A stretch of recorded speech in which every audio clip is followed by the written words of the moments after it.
السلام عليكم kusoo dhawaada gurigayga beertiisa magacaygu waa Sucaad waxaan deganahay gobolka Minnesota wadanka Mareykanka channelkaygu wuxuu ku saabsan yahay gurigayga beertiisa su'aalaani wadiina daawadayaal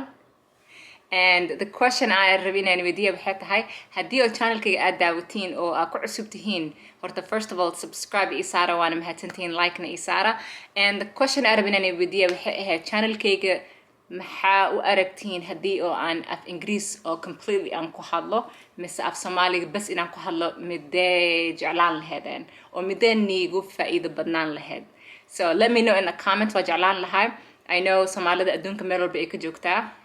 badanaa waxaan jeclaan lahay oo the audience aan jeclaan lahay inay wada noqdaan dad Soomaali adduunka meel walba aan ka joogno inaan isku xirnaano oo aan noqono dad meel walba ay joogaan meel walba aad deganaatiin ha ahaato apartment mise guri ha ahaato dhulka banaanka wax ku beeran kartiin so let me know in the comments haddii oo faa'iidada channelkan aad leedihiin waa ka qaadan kartiin inuu af Ingiriiska igu fiicnaanayo markaan ku hadlaayo mise inaan af Soomaali aan ku hadlo so comments igu soo qoro update araba maanta inaan isiyo oo tomatoes oo biyo igu baxaysa araba inaan ituso I think I shared the video markaan duubay description ka hoose link igu soo qoraya inaad ka fiirsatiin this is a tomato update is ani sheega waatana meeshaan waxaa igu beernaa 3 yaanyo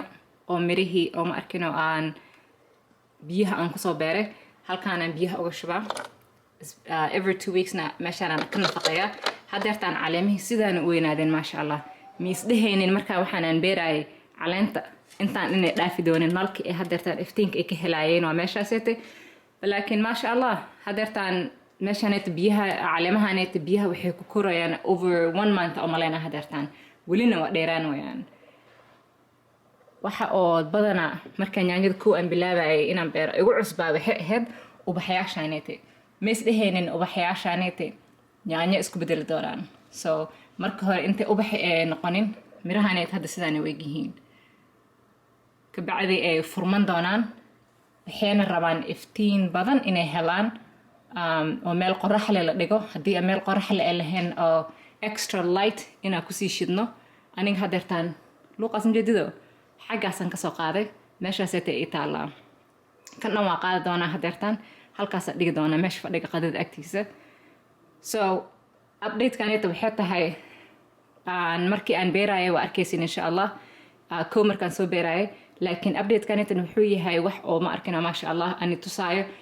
markii ilaa caleemihii sidii u weynaadeen ubaxyaasha markay soo baxayaan insha Allah markii aan miro ku arkana waa nii soo duubi doonaa siday u noqon doonaan insha Allah so waxaa jiraan horta inta oo aan nalalkaasayta aan ku shidin caleemahan markay sii weynaadeen ubaxyaashana ka soo baxeen laakiin ubaxyaashii iftiin fiican may helaynin markaas ubaxyaashii caleemihii tuurayaan markaas the yellow flowers I should say ridayaan meaning they're not getting enough sunlight so extra sunlight ay siiyay ubaxyaasha dhan hadda soo wada bixbixeen insha Allah ayagana waxa arkooya ayagoo miro badan ama caleemahan dhan hadeertan ka soo yara taagtaagan in the next couple days in the weeks insha Allah waan soo duubi doonaa mid kaleeto hadda waxaas dhahay bacyaashan samarooyin qaad meelo kula tiirtiiri sida ay caleemihii kor u istaagaan laakiin hadeertaana isku tijaabiyay midaas camal kabacdi caleenta oo godkan saddexaad ku jirtay dhac waaba jabtabo waa kuwana meelahan idin yeelaan so I'm not gonna mess with it anymore labadaanayta aan yaanyada hadeertaan iigu soo hartay labadaan sidii hadda ay yihiin bas ku deynaa marka ay yaanyo dhan aa beeratid insha Allah waan tusi doonaa bilaha soo socda hadeertaan banaanka badanaa meelahaas camalan ku beertaa waan tusi doonaa caleemaha yaanyada oo aan xag ku beero siday u dheeraan doonaan 6 to 7 feet tall ay noqon doonaan kuwaan dhan jiir galaal dhihi doonaa so anyways badanaa caleemaha markay soo weynaadeen kuwa waxaa jiraan oo miro hayaan iyo kuwa waxaa jiraan oo caleemo kale oo soo baxayaan oo wax ay dhali doonin so kuwaas prune samee mise jar waan qanjirufanaysaa bas le kan camal hadeertaan caleentaanayta dhan wax kama soo bixi doonaan ilaashay meesha u taalaa waa la qanjirufanaa bas le so this is called pruning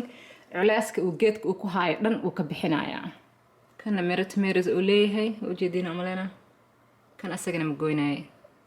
faraha ka qaadaan caleemaha yariiriiska geesaha kasoo taagan bas le ka goynaa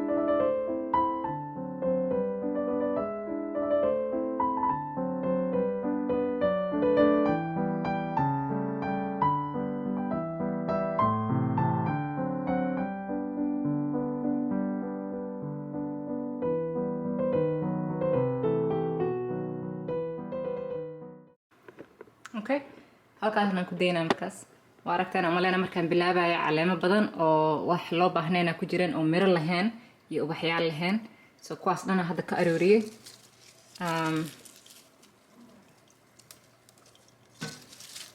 kuwaasaytana weligood miro kama soo bixi lahayn qashin camal waaye insha allah waan tusi doonaa markii oon banaankaasayta wax ku beero this is called pruning sidaan camalna waa ku sameyn doonaa insha allah waa isaale u qanjurufana basle mirahaanaytane maxaa la dhahaa yaanyo maxaa I should say waxaa ku beeran kartiin miro oo aad yaanyo aad soo gadateen aad beeri kartiin sidaanayna u bixi doontaa insha allah waxaa laga rabaa sidaan camal inaad ku caretakeraysid so waxaa la reebay caleemo mise oo miro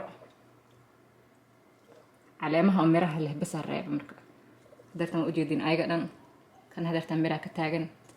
kuwaanayta hoosene kow hadeertaana miro noqon doonaan insha allah alright halkaana kusoo koobaya insha allah waa ina maalin kale